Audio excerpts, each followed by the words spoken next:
On days 33 and 34, I did not do a meditation yesterday, so this is a recap from yesterday and today, day 34 of this 100 days of silence. I sat outside in one of our sheds. I call it our scooter shed. I think I mentioned it in a previous video. It's really windy today, but a little bit balmy for November and beautiful. My llamas are out here behind me enjoying this last bit of warm weather before winter. I'm feeling a little bit of regret that I didn't get silence fit into my day yesterday. And yet, as I hear myself say that, I am also thinking, Vicki, just forgive yourself and move on. Yesterday was a busy day, and I started it differently.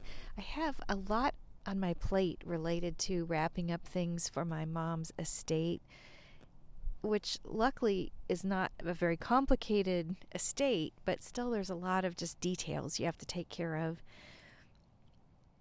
And I've been doing several each week for the past few weeks, and I decided to dive into it first thing yesterday morning and just get some more of it off of my plate.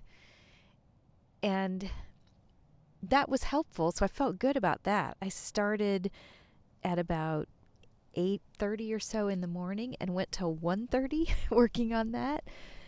And I had done that a couple of days in the previous week. So anyway, I don't want to feel guilty about it. I used my day well yesterday, and I did some work for clients, practiced a lot of music yesterday afternoon and evening, so I had fun. I always have fun doing that.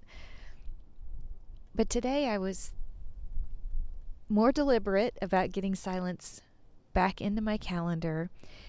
And because I knew from the weather forecast it was going to be a nice day, I thought I'm going to wait a little bit later in the day and sit quietly outside. I notice I close my eyes when I think about the silence. I just was realizing that. It's so peaceful. I love doing it. And I was really looking forward to it today. So that's an interesting thing that's changed in my life, is that I'm looking forward to the moments of silence that I've added to the day. Today it was about 30 minutes of silence out here with the llamas. The wind was blowing. I was listening to some of the sounds being created by the rooftop of the shed, by the tarp covering a couple of our round bales nearby, round bales of hay. Just listening to those sounds. And for some reason, this thought came to me about musicians. Musicians are packaging energy for you, for our audience, just differently than the way other artists package energy, or any type of activity that we're involved in. It's some sort of packaging of energy. And when you think of it like that, there's really no wrong way to package it. I'll just leave you with that particular thought about music. I could explain why we have so many different styles of music, as people think about how to package it in different ways. I'm getting excited about the music I'll be playing Saturday night. This has been a fun challenge for me and has gotten me, out of my comfort zone with the accordion, learning these 2 new songs and playing with a band that I haven't played with before, and it has been great fun. A different package of music. Something else that I did this afternoon, or I noticed as I was in the silence, I had a lot of thoughts running through my mind, and I thought, okay, just focus on your breath. And every time I would do that, I would say to myself, well, get 10 deep breaths in. And then I would get like 2 or 3 breaths along the way, and I would get distracted by another thought. And before I knew it, I wasn't taking deep breaths anymore, and I wasn't counting them.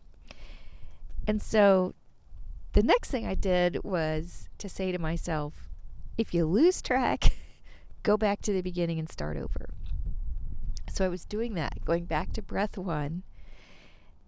Did that several times, and then I heard something somewhere in my head or my heart, not sure, that said, Vicky, ask yourself nicely. And I heard myself think my name, Vicky, and so I added that.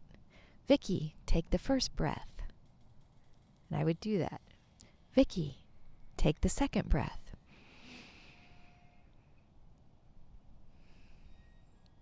Vicky, take the third breath. And without having to repeat the process, because I didn't get distracted, I got to the 10th breath.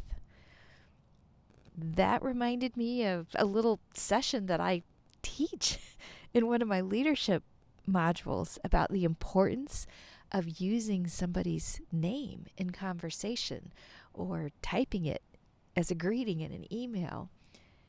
It's the first thing we learn when we're babies, is our name. It's really precious to us. And I thought, why not use my name when I'm talking to myself? I don't normally do that. So I did, and it worked. Maybe that'll be helpful to you as you're speaking kindly to yourself or helping yourself through a series of deep breaths. I love you. Thank you for being here with me. Take some deep breaths and use your name.